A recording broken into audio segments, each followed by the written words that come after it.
Assalamualaikum warahmatullahi wabarakatuh. Kita telah sampai di pertemuan keempat ya terkait dengan sistem akuntansi keuangan daerah. Di pertemuan kali ini yang kita akan bahas yaitu menerapkan sistem akuntansi keuangan dan struktur akuntansi keuangan desa atau kelurahan. Nah, di video kita ya yang sebelumnya kita sudah membahas terkait dengan bab 1 gitu ya. Nah, kalau yang ini masuknya ke dalam bab 2 yaitu sistem akuntansi keuangan daerah. Nah, untuk bab 2 sendiri nanti Ibu akan bagi menjadi 2 pertemuan ya. Yang pertemuan keempat ini terkait dengan ini ya, menerapkan sistem akuntansi keuangan dan struktur akuntansi. Nah, pertemuan yang kelima nanti kita akan bahas terkait dengan standar pengakuan, pengukuran, dan pengungkapan gitu ya.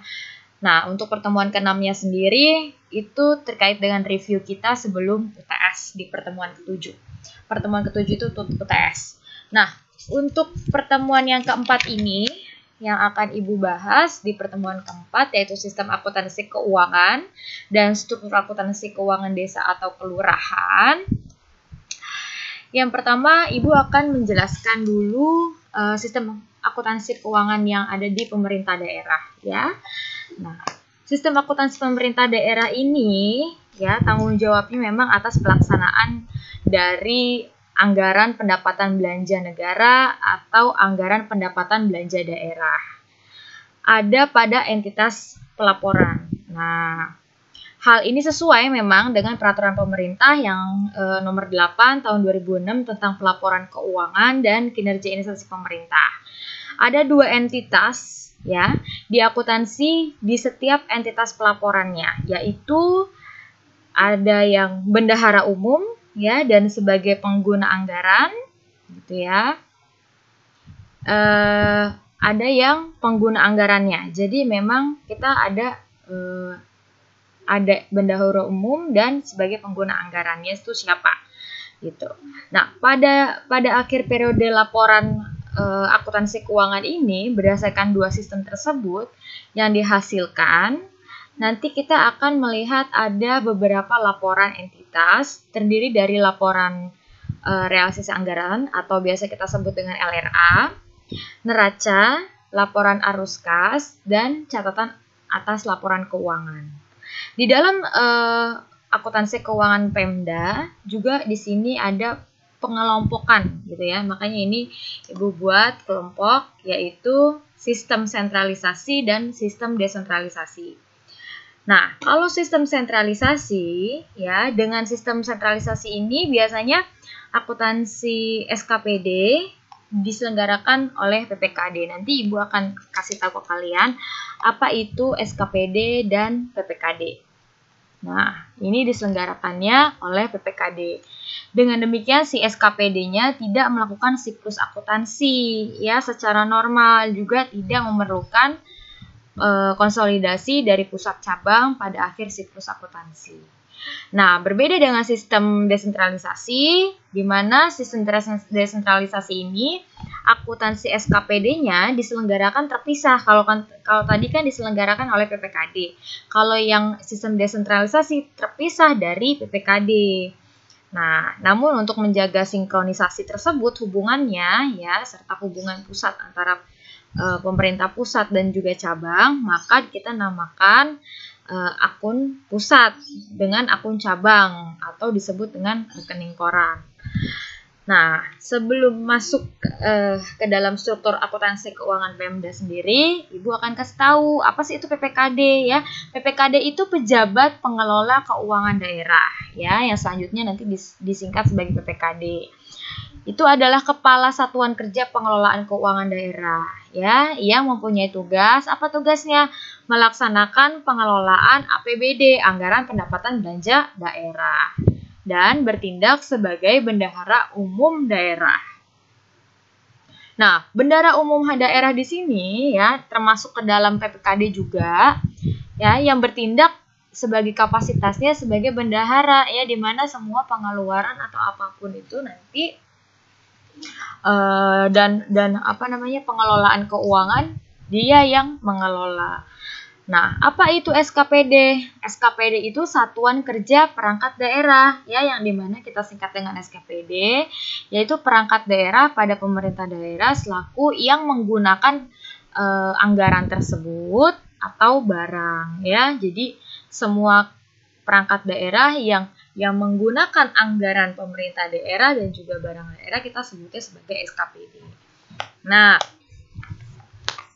di sini untuk yang struktur akuntansi keuangan Pemda, ya, konsep transaksi kantor pusat ataupun di sini disebutannya pemerintah pusat gitu ya, atau cabang, digunakan dalam struktur akuntansi di pemerintah daerah. PPKD dan sebagai kantor cabang adalah SKPD merupakan pihak yang bertindak sebagai kantor pusatnya. Ya, jadi PPKD sebagai kantor cabang dan SKPD-nya sebagai kantor pusatnya. Sebagai konsekuensi dari struktur akuntansi tersebut diperlukan kontrol pencatatan. Ya, harus ada kontrol pencatatan antara PPKD dan si SKPD karena mungkin saja ada perbedaan gitu. Melalui mekanisme akun resiprokal. Nah, mekanisme tersebut meliputi akun-akun rekening koran ya yang dari PPKD yang ada di SKPD. Rekening koran itu yang rekening punya pemerintah gitu ya, yang ada di bank gitu. Nah, yang ada di SKPD dan akun rekening koran SKPD yang ada di PPKD. Nah, karena nanti di sini ada yang PPKD dan yang ada yang SKPD, maka dari itu kita harus melihat apakah sesuai atau tidak gitu ya dengan rekening korannya, gitu, atau rekening yang ada di bank. Sistem akuntansi dan struktur akuntansi pemerintah desa, kita menyelenggarakan akuntansi desa ini sesuai dengan standar akuntansi pemerintah. Udah otomatis ya, karena akuntansi desa ya itu juga harus sesuai dengan peraturan pemerintah. Gitu. Nah, di sini ada dua alasan yang dapat memperkuat pendapat ini, ya, sesuai dengan apa? Nah, desa bertanggung jawab mengurus urusan pemerintah, ya, Undang-Undang Nomor 6 2014 Pasal 1.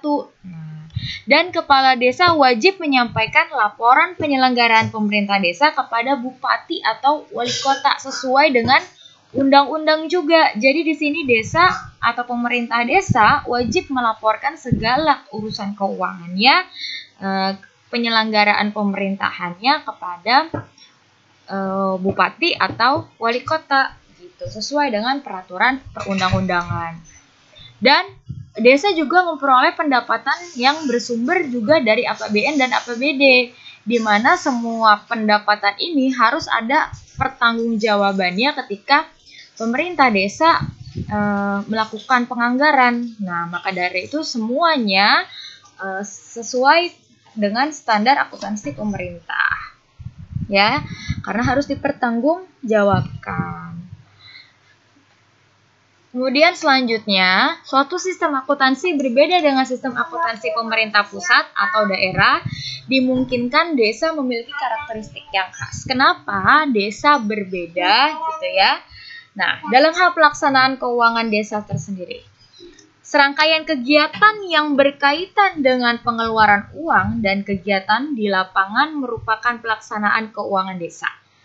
Ya, arti kegiatan yang dilakukan sesuai kewenangan desa yang diolah melalui rekening desa, yakni semua penerimaan dan pengeluaran desa harus dikelola melalui rekening desa yang didukung dengan bukti yang lengkap dan sah.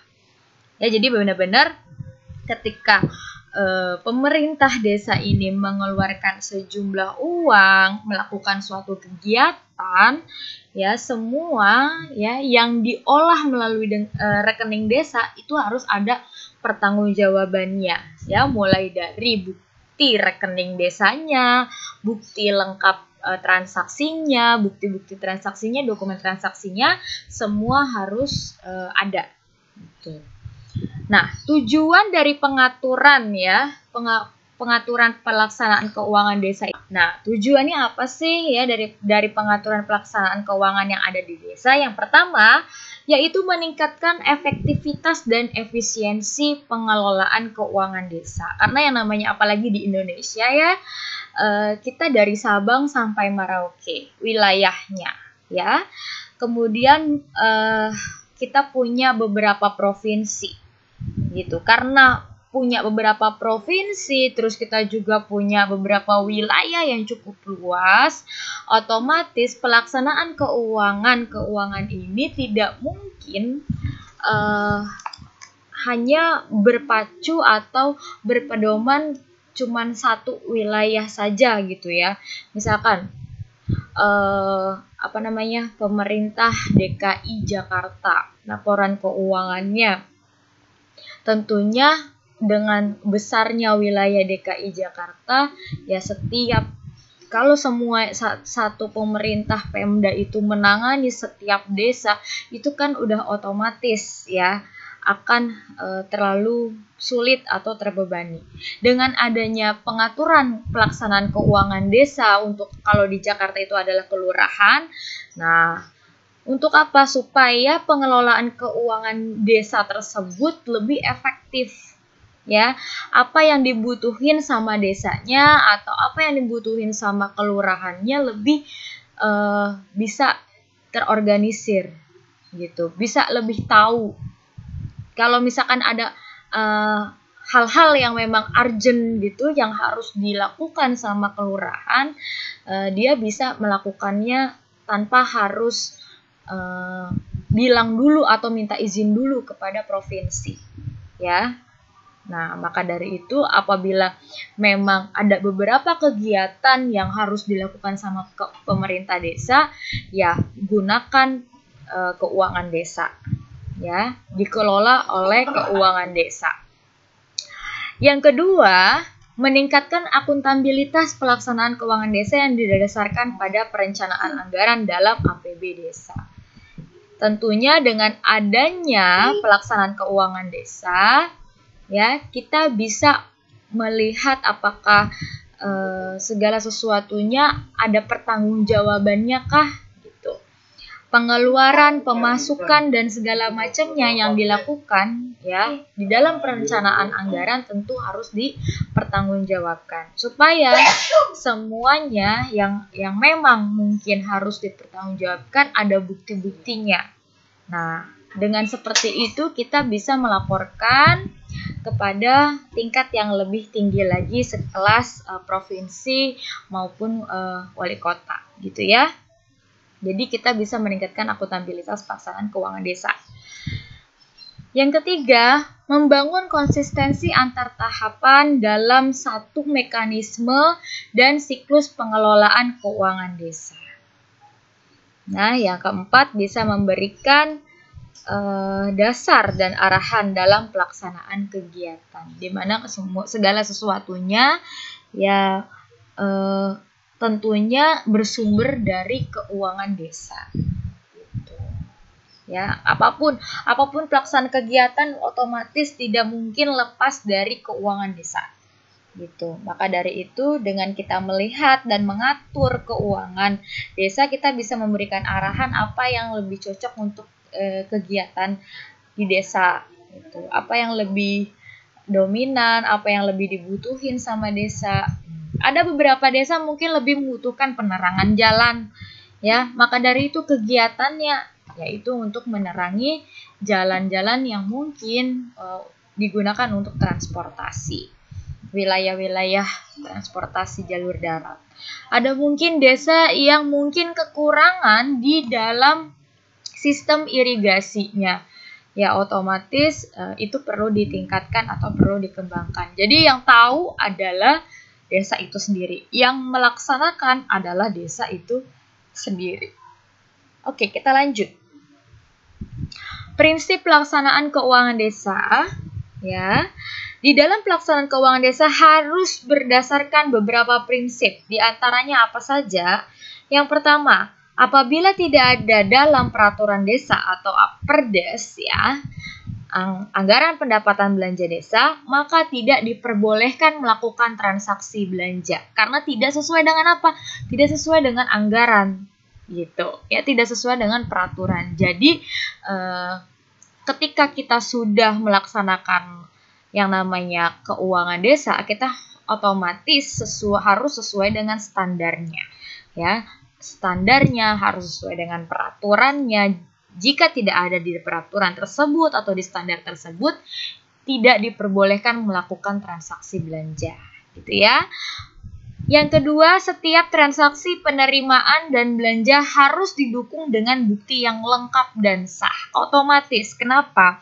Karena semuanya one day akan diaudit, akan dipertanggungjawabkan. Untuk apa dana tersebut dikeluarkan, kemudian kepada siapa dana tersebut dikeluarkan, agar bisa dipertanggungjawabkan dan tidak ada indikasi korupsi, gitu. Ya, jadi memang harus ada bukti-bukti yang lengkap dan sah bahwa ada transaksi penerimaan maupun transaksi belanja. Ya, takutnya banyak hal-hal yang tidak diinginkan. Sudah banyak yang tertangkap seperti itu, ya. Pemerintah daerah ada beberapa yang mungkin nggak tahu penyelewengan dana kah, gitu ya, atau mungkin mengeluarkan sejumlah dana untuk keperluan pribadi. Nah, itu hal-hal yang tidak boleh atau tidak boleh dilanggar sama pejabat pemerintah daerah. Kemudian yang ketiga, semua bukti transaksi harus mendapat pengesahan kepala desa. Ya, harus mendapat pengesahan kepala desa dan bertanggung jawab atas kebenaran material yang timbul dari penggunaan bukti yang dimaksud. Nah, ini kalau misalkan belum mendapat pengesahan, ya, otomatis tidak dapat melakukan transaksi, gitu, atau transaksinya tidak sah.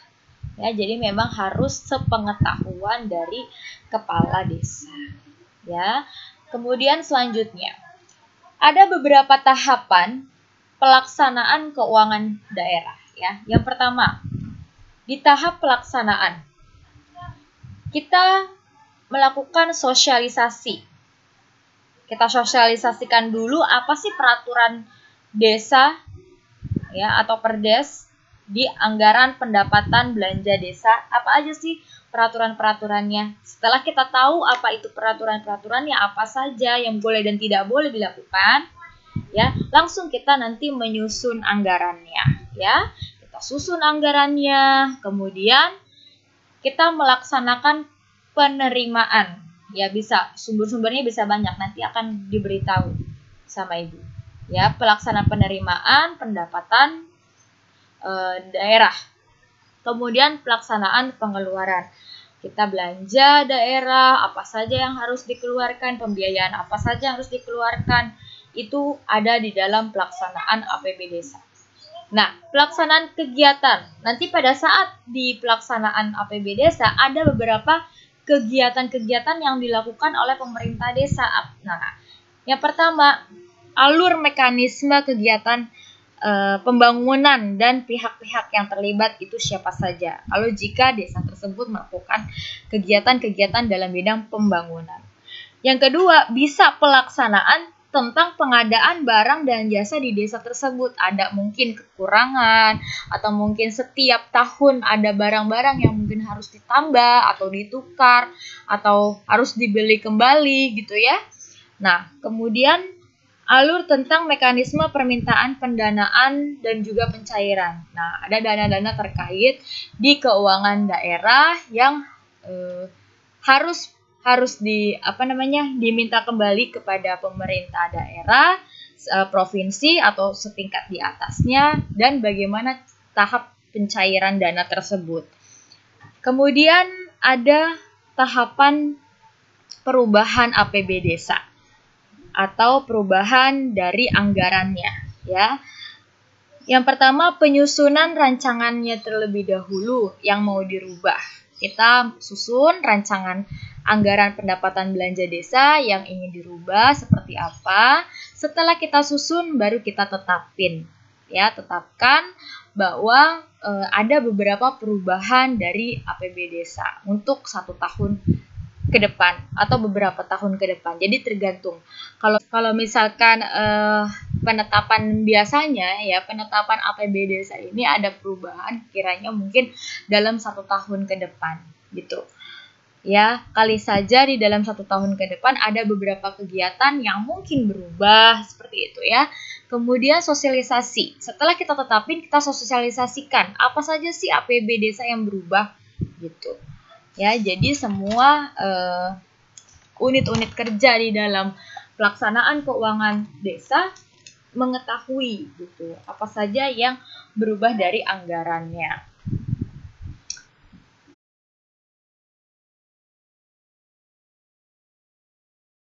Sebelum masuk ke dalam tahap mekanisme pengajuan dan pencairan pendanaan, Ibu akan menjelaskan terkait dengan tugas-tugas dari pengelola keuangan desa, yaitu dari pelaksana kegiatan terlebih dahulu. Di dalam pelaksana kegiatan, orang-orang yang melaksanakan kegiatan pemerintah desa, dia harus mengajukan pendanaan terlebih dahulu. Jadi dibuat terlebih dahulu rencana daripada anggaran biayanya untuk melakukan kegiatan apa saja ya di dalam pemerintah desa.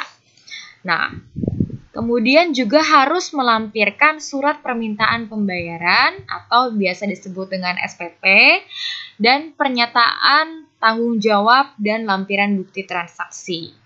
Nah, ini yang harus dilakukan.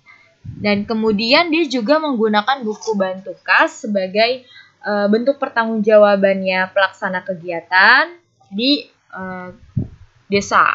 Nah, kemudian si SPP-nya ini tidak boleh dilakukan atau tidak boleh dicatat terlebih dahulu sebelum barang dan jasa itu diterima. Jadi kita mencatatnya sesuai dengan transaksinya. Kalau misalkan transaksinya pada hari itu, kegiatannya di hari itu ya, misalkan ada transaksi di hari itu baru kita catat gitu. Kalau misalkan tidak ya, pokoknya di mana transaksi itu ada, itulah saat untuk mencatatnya gitu di dalam si surat permintaan pembayaran. Nah, kemudian sekretaris daerah tugasnya dia harus memverifikasi rencana anggaran biaya yang udah diajuin oleh si pelaksana kegiatan. Nah, kemudian sekretaris daerah meneliti kelengkapan daripada SPP ya, SPP yang tadi sudah dibuat oleh pelaksana kegiatan. Kemudian menguji kebenarannya, perhitungannya benar apa enggak gitu ya.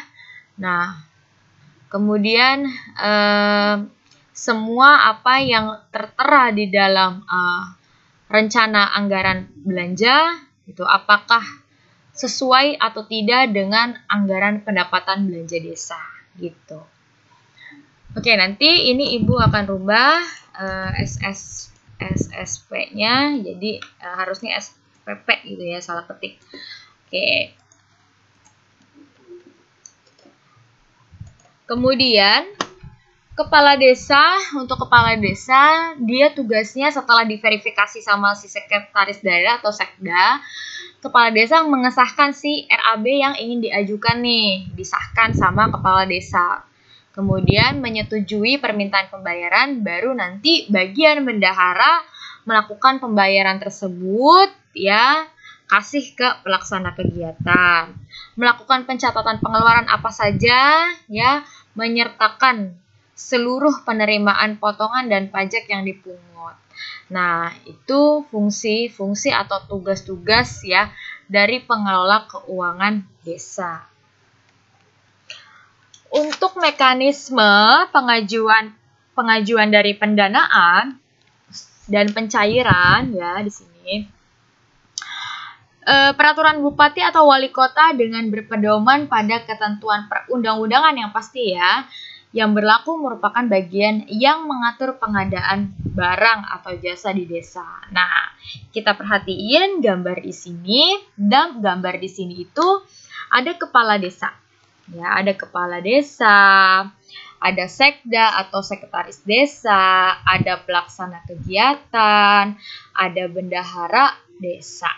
Nah, kalau kepala desa tidak menyetujui, otomatis semua kegiatannya tidak akan disetujui dong, ya. Nah, untuk pelaksana kegiatan, dia wajib melampirkan beberapa hal yang harus tadi dibilang gitu ya. Harus mengajukan pendanaannya terlebih dahulu, rencananya seperti apa, anggarannya bagaimana, kemudian jangan lupa dia harus membuat SPP, ya, dan juga pelaksanaan kegiatan tersebut. Setelah itu, setelah semuanya sudah dilakukan, diajukan nih ke sekda. Si sekda nanti akan verifikasi semuanya ya. Si sekda akan verifikasi semuanya, meneliti kelengkapan SPP-nya, menguji kebenarannya, menguji ketersediaan dana ada atau tidak. Nah, menolak jika SPP-nya tidak memenuhi persyaratan. Kalau misalkan ini sudah diajukan atau verifikasi ini sudah oke, gitu ya, akan lanjut lagi ke kepala desa. Disahkan, disetujui ya. Setelah disetujui baru nanti dibayar oleh bendahara desa sesuai dengan tagihan yang direncanakan di RAB ya, atau rencana anggaran biaya. Nah, seperti itulah alur daripada mekanisme pengajuan pendanaan dan pencairan yang dilakukan di pemerintah desa. Elemen basis akuntansi dan pelaksanaan akuntansi. Ya, berdasarkan peraturan Menteri Dalam Negeri atau Mendagri, ya, ada Permendagri nomor 113 tahun 2014 mengenai pedoman pengelolaan keuangan desa. Nah, di dalamnya elemen dasar akuntansi pemerintah desa ini kita basisnya akuntansinya menggunakan basis kas. Ya, di dalam akuntansi pemerintah desa kita menggunakan basis kas. Sistem pembukuan yang dilakukan atau yang digunakan yaitu menggunakan sistem single entry atau pencatatan tunggal. Nah, sarana pencatatan utamanya adalah dengan buku kas umum yang fungsinya semua pencatatan ya, semua pencatatan jenis transaksi penerimaan dan pengeluaran kas itu masuk ke dalam buku kas umum. Nah, untuk memilah rincian daripada transaksi penerimaan mana dan pengeluaran mana berdasarkan jenis kegiatan, dibuat buku kas pembantu kegiatan. Jadi untuk memilah mana penerimaan, mana pengeluaran. Selain itu, juga ada buku kas pembantu pajak dan buku bank desa. Nanti akan Ibu kasih tahu seperti apa ya contoh-contohnya. Oke. Kemudian, laporan keuangan yang digunakan sebagai pertanggungjawaban si kepala desa tadi kepada si bupati, wali kota, nah, itu adalah laporan pertanggungjawaban tentang realisasinya. Ya, realisasinya itu artinya kalau anggaran itu kan sebelum terjadi kegiatannya. Kalau misalkan realisasi anggarannya berarti yang benar-benar terjadi itu berapa gitu ya, dalam angka atau dalam nominal. Nah, laporan pertanggungjawaban realisasi dari pelaksanaan APBD desa ini harus dibuat. Laporan tersebut berisi informasi tentang apa pendapatan, belanja, dan pembiayaan desa.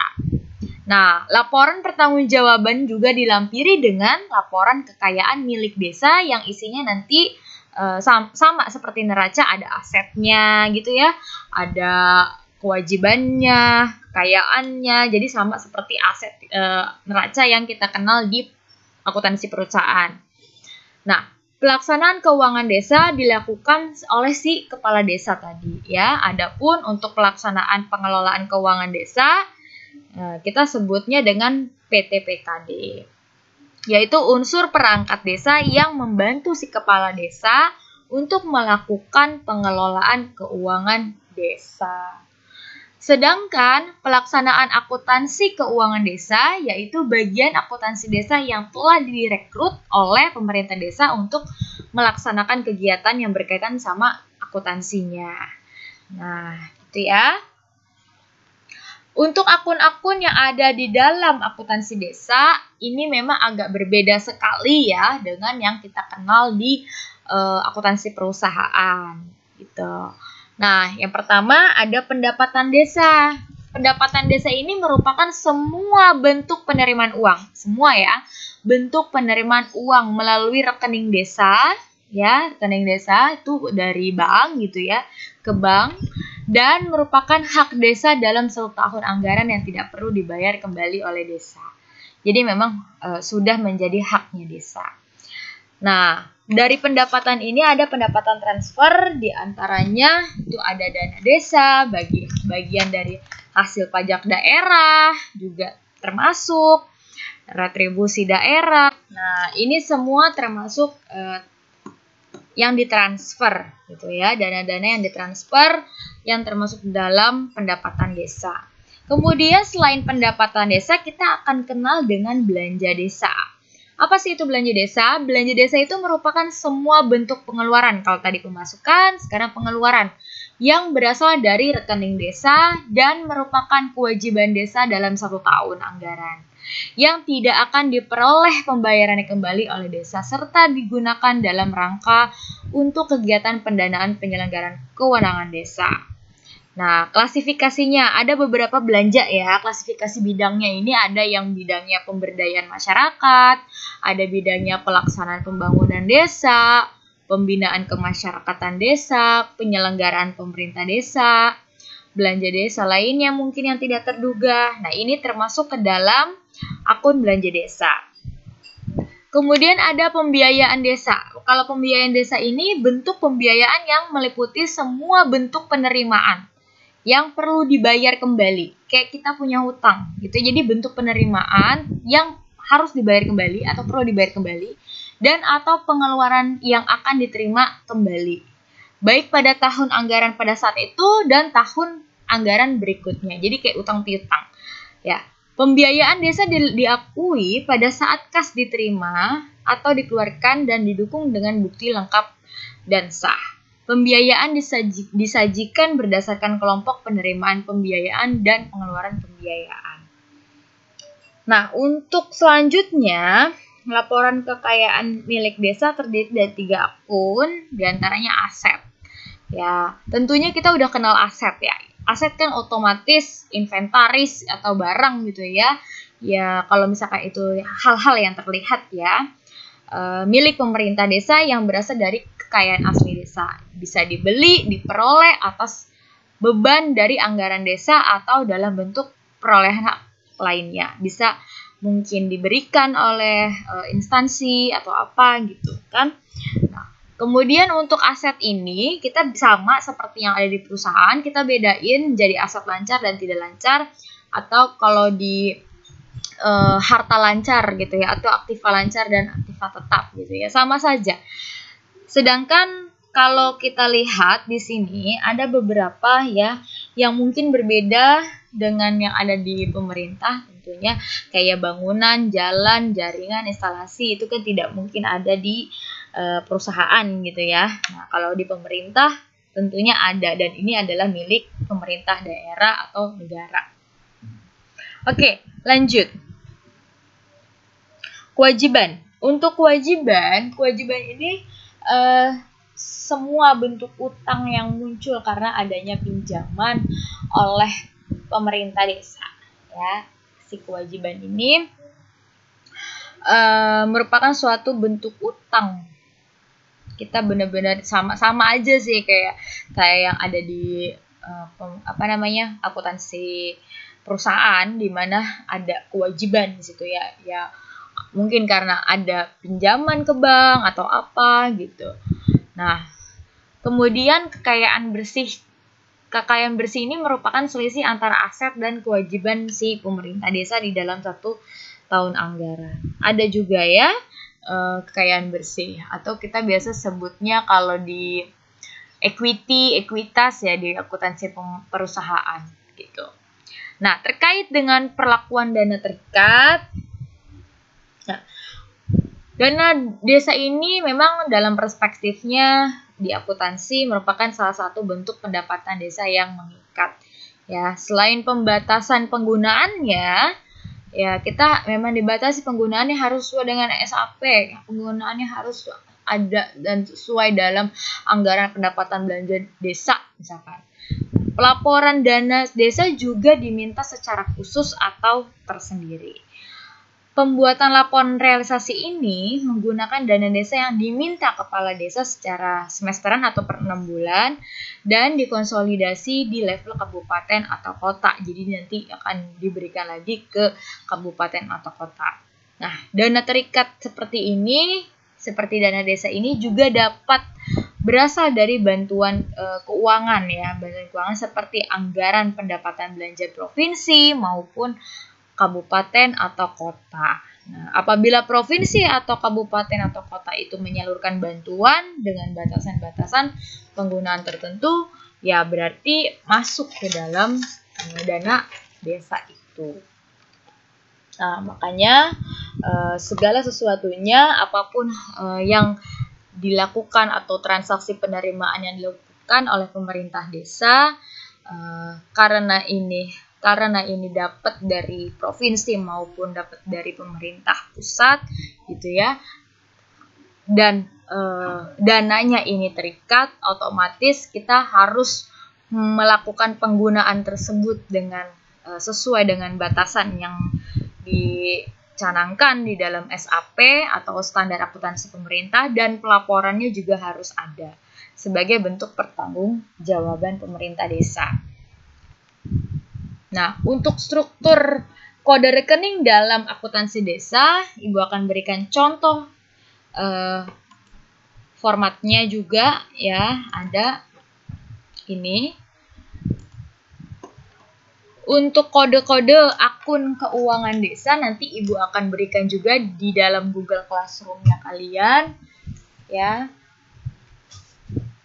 Kode akun keuangan desa yang pertama itu ada kode yang pertama pendapatan, yang kedua belanja, yang ketiga pembiayaan. Nah, karena kita sudah ada kode-kodenya, ya ini contoh saja ya. Oke, ini ada nama-nama akunnya nanti terkait dengan. Nah, ini ya, nomor-nomor akun atau kode rekeningnya, pendapatan karena satu, dan sama sih seperti pada umumnya akuntansi perusahaan, cuman yang berbeda kode rekeningnya aja. Setiap akun pasti punya kode rekeningnya masing-masing, dan ini contohnya ya, pendapatan satu. Termasuk pendapatan, ada pendapatan asli desa. Nah, untuk pendapatan asli desa, di dalamnya termasuknya apa aja? Hasil usaha desa, swadaya dan partisipasi dan gotong royong, lain-lain, pendapatan asli desa yang sah. Nah, itu. Terus yang termasuk dalam pendapatan transfer, apa saja dimasukkan. Tuh, pendapatan lain-lain. Nah, ini masih dalam akun yang sama. Yang kedua, akun belanja, termasuk ke dalam bidang penyelenggaraan pemerintah desa apa saja gitu. Terus termasuk ke dalam operasional sekretariat pemerintah desa, belanja modal. Ya, ini nanti semua yang akan Ibu berikan juga supaya kalian nanti mengetahuinya. Nanti Ibu akan berikan ke Google Classroom kalian. Nah, ini contohnya ya. Kemudian ada kode bidang urusan pemerintah desa. Nah, ini masuk kode rekeningnya. Nah, ini bidang-bidangnya yang ada di desa. Ada pembinaan, pemberdayaan masyarakat, terduga yang tadi Ibu bilang ya. Pembangunan segala macam. Nah, ini adalah format penatausahaan oleh kepala seksi. Ini contoh daripada buku kas pembantu kegiatan. Yang tadi kan kita melakukan kegiatan, tentunya ada buku kasnya. Nah, buku kasnya seperti apa? Nah, buku kasnya tuh seperti ini. Gitu, ya. Nah, ini adalah buku kas pembantu kegiatan. Ya, kalau misalkan ada beberapa kegiatan yang dilakukan sama pemerintah desa ya di tahun anggaran tersebut, ya ini ada formatnya nomor, tanggal, uraian, nah, penerimaan jika penerimaan, pengeluaran jika pengeluaran. Itu ya. Nah, kemudian nah ini contoh format si SPP tadi. Yang tadi Ibu bilang SPP, nah ini formatnya. SPP. Nanti Ibu juga akan berikan semuanya ya. Ini format pernyataan tanggung jawab belanja. Gitu. Jadi belanja desa mau ke kelurahan gitu ya. Apa saja yang dilakukan transaksinya bisa dicatat di sini juga. Ya, harus disetujui atau disahin sama si kepala desa. Ini rencana anggaran biaya. Ya. Kita mau membeli apa, mau menganggarkan untuk pembelian apa saja, kegiatan apa, bidang apa, dianggarkan seperti ini. Masukin satu-satu apa yang diperlukan dan apa yang ingin dianggarkan. Ini contoh penatausahaan penerimaan dan pengeluaran format penatausahaan buku kas umum seperti ini. Nah, ini nanti cara pengisiannya juga sudah ada di sini ya. Kemudian buku kas pembantu, perincian objek penerimaan. Ini termasuk di bawahnya ada cara-cara pengisiannya. Kolom 1 diisi apa, kolom 2 diisi apa.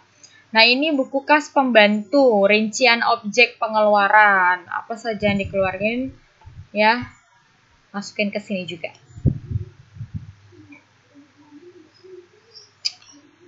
Nah, kalau ini untuk buku kas pembantu pajak. Yang tadi Ibu bilang ada pajak-pajak yang di pemotongan ya atau dilakukan kita setor pajak, itu apa aja pajaknya, terkaitnya masukin juga.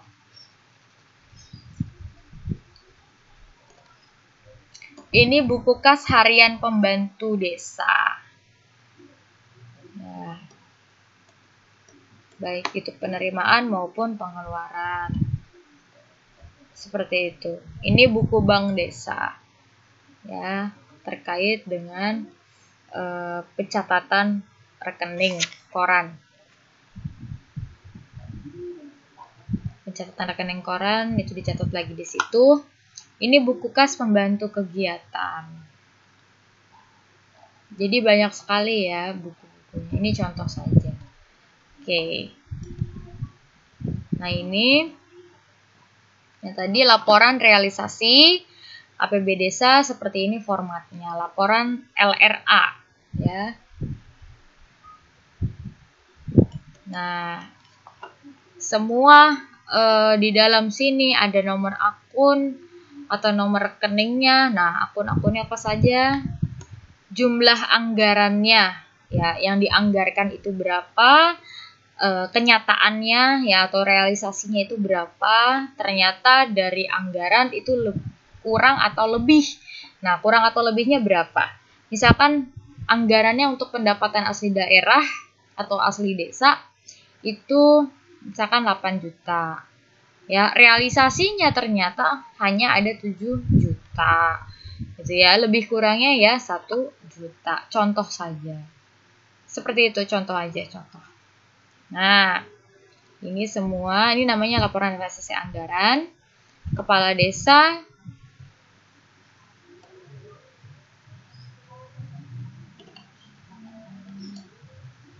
nah, kemudian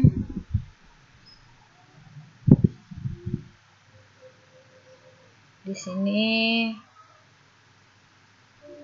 ada beberapa lagi ya. Laporan pertanggungjawaban pelaksanaan APB desa. Ini contoh formatnya ya. Pertanggungjawabannya. Kalau tadi kan laporan realisasi anggaran hampir sama ya. Nah, pertanggungjawaban. Terus laporan kekayaan milik desa. Ada laporan kekayaan milik desa seperti neraca, ya. Ini periode tahun saat ini 1 tahun sebelumnya. Biar bisa dibandingkan. Nah, ini ya seperti neraca pada umumnya. Itulah yang dapat Ibu sampaikan terkait dengan pertemuan hari ini gitu ya.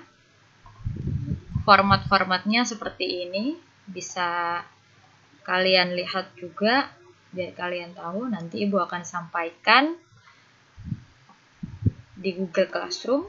Nah, untuk pertemuan keempat ini latihannya ya ada di halaman LKS kalian juga ada, tapi Ibu minta nanti dari Google Classroom ya, dari Google Classroom kalian kirimkannya gitu, kirimkan tugas ini ya 1 sampai 5 di Google Classroom saja. Oke, sekian sekian pertemuan keempat dan ini latihannya. Kurang lebihnya mohon maaf. Wassalamualaikum warahmatullahi wabarakatuh.